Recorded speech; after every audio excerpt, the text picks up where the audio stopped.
Good morning, everyone. I am Peggy Ireland, and I am an independent Stampin' Up! Demonstrator. And this morning I'm going to show you how to make a very simple card, just using stamp, ink, and paper.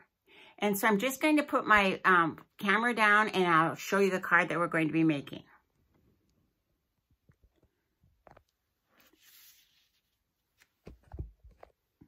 Okay, this is the card, and it's a very simple card. I just used a flower and a sentiment that says happy birthday on it. And so I'll show you how to make this card. The first thing I'm going to do is I'm going to take a piece of a white cardstock, 11.5 by 4 1/4, and I'm going to fold it over. Now you can also score it if you would like, but this is also a simple way to do it. So I'm just going to fold it over, and then I'm going to use my bone folder, and I'm just going to go back and forth to make a nice crease on it. I'm going to turn it upside down to you right now until I stamp on it.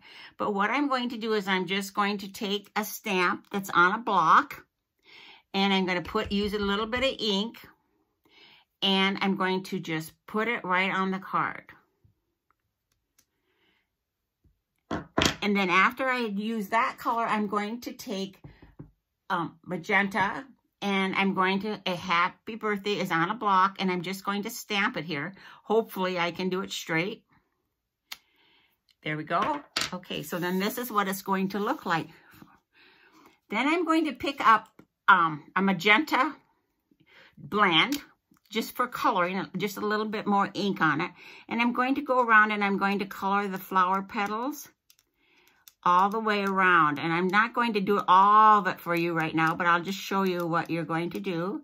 And then you can take a daffodil and just color the center. And I added a little jade to put on the flowers. Now these tips have two ends, so they have a wide end and a narrow end on it. So then I'm just going to color it in like that. And so that will complete your card. And when you get done, your card will look like this. So you've colored it in and it's ready to go. So just by using a simple stamp, ink, and paper. So thank you for watching, and I hope you enjoyed this little quick technique. Thank you.